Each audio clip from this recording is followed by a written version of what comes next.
Ab'ekisinde ki Patriotic League of Uganda ekikulemberwa General Muhoozi Kainerugaba olwaleero bakiise embuga e Bulange Mmengo. Bano bakulembeddwamu amyuka akulira ekisinde kino Nuwagira Mike Toyota Kaguta, Minisita w'abavubuka n'abaana Balamu Balugahara Atenyi, ababaka ba Paalamenti n'abantu abalala.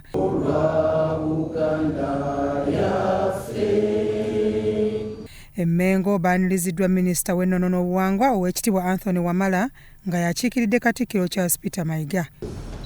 Owa Patriotic League of Uganda ekikulemberwa General Muhoozi Kainerugaba.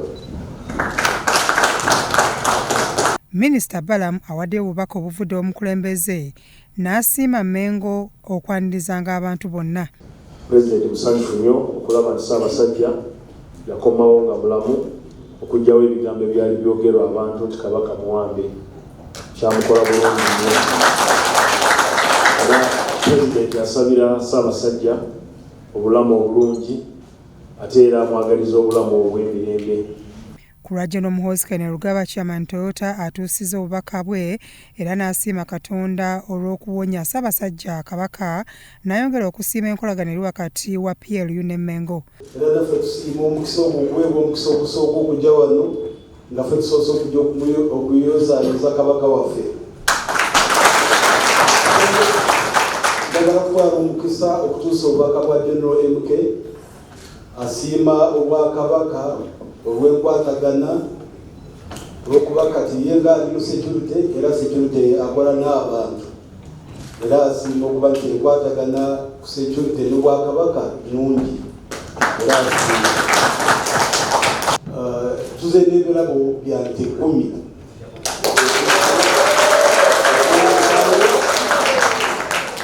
olw'okwebaza enkolagana ya Kabaka n'eggwanga ate naddala PLU ate n'obulamu bwe okuba nti Katonda kyabukuumye.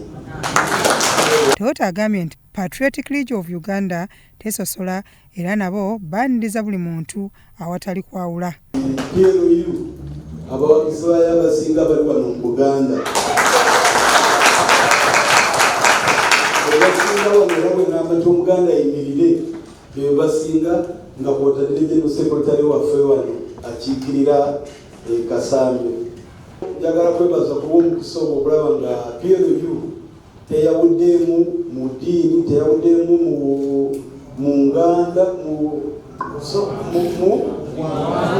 bibiina oba mu mawanga. Enkolagana yaffe ya buli omu, enkolagana na buli omu, tetwabula mu bibiina, tetwabula mu ddiini. So tuli bannayuganda ffe kye tukulembeza Patriotic League of Uganda. Oweekitiibwa Anthony Wamala abasiimye olw'okukiika embuga era bw'atyo n'abategeeza nti Buganda y'abantu bonna era eyaniriza buli omu. Amakula kya nnono wano e Buganda era Ssaabasajja Kabaka abantu be bamuwanga amakula okuva edda n'edda.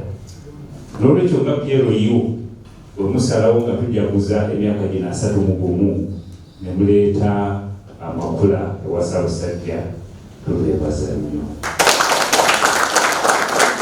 Agambye nti amatikkira ga Kabaka ga nkya era buli muntu ayitiddwa okwetaba mu kusabira Ssaabasajja Kabaka n'okujaguliza wamu naye. Ate olunaku lw'enkya tugenda kubeera n'okusaba okw'entikko mu kkanisa y'Omutukuvu Pawulo e Namirembe. Togamba nti saafunye kaadi, mbagambye nze ssentebe nkuyise. Byatumubaze Godfrey, Crossroads TV, Omunnyo.